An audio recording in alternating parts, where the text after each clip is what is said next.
What do turnips, kale, broccoli, Brussels sprouts, and bok choy have in common? I'll give you the answer in a minute.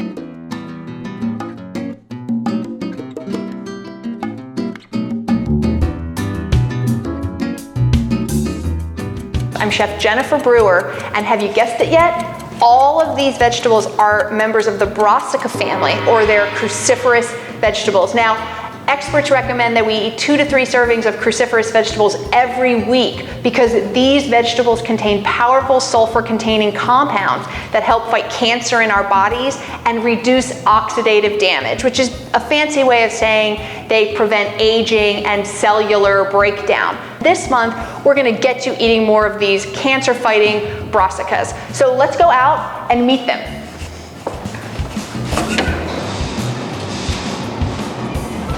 So I'll start with the littlest guys first. These are Brussels sprouts, and they're basically mini cabbages.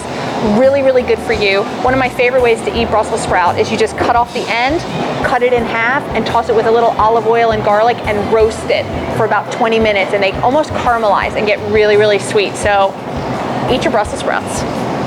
So next there's bok choy. So this is the big bok choy, or the adult, and here's the baby bok choy. So cute. So bok choy is a staple in Asian cuisine. You can chop it up and throw it into stir fries and it tastes really great. It's also wonderful in soup, like miso soup.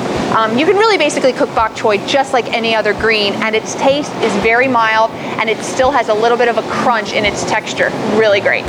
And then there's cauliflower. You know, poor old cauliflower. It's such a light vegetable that people think it doesn't have a lot going for it, but it does. It has those sulfur-containing compounds that, just like broccoli does, just like bok choy, just like kale. Cauliflower is wonderful steamed, and then you can mash it down and make it almost like mashed potatoes. I also love it pureed into a creamy cauliflower soup, and I'll have that recipe on the website. Then there's this really neat looking thing. This is called Romanesco Broccoli, and it's not just really trippy to look at, it's actually really delicious too. It's much more mild than broccoli actually, so this is a really fun way to introduce broccoli to your family. Plus they'll be like, whoa, look at that. And then there's turnips and rutabaga. These are also members of the Brassica family, which is really interesting. These don't really look like broccoli, but they have those same sulfur-containing compounds. A great way to eat turnip and rutabaga is to do half and half with potatoes. So if you're making mashed potatoes, you could do half turnip, half potatoes, get more sulfur-containing compounds. Plus, these are lower in calories, so you reduce the calories as well. So here we are at the cruciferous vegetable motherlode, and we have kale.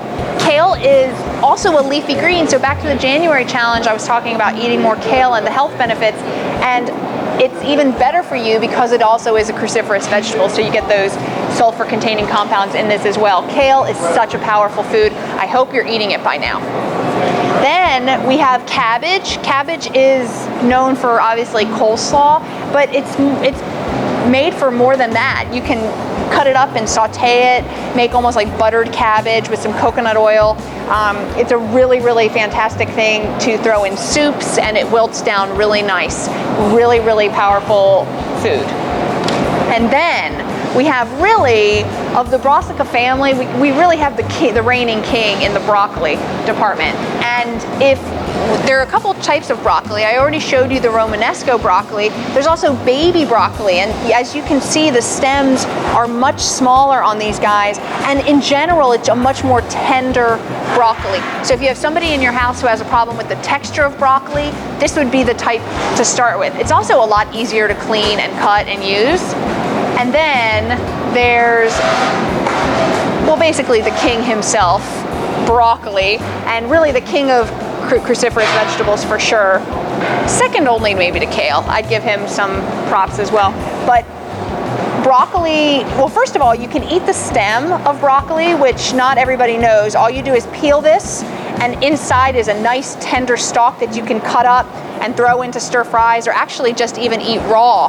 And you can do the same with florets. You know, raw broccoli has a lot going for it. And obviously cooking it is great too. Steaming broccoli with, or sauteing it with some olive oil and garlic My favorite way to eat broccoli is actually roasted, and I cut off the florets and the stalks, and I toss it with a little bit of olive oil and salt and pepper, and I put it in about a 375-degree oven, and I let it roast. And when it comes out, it has this kind of crunchiness to it and tastes a little bit like potato chips, a little bit.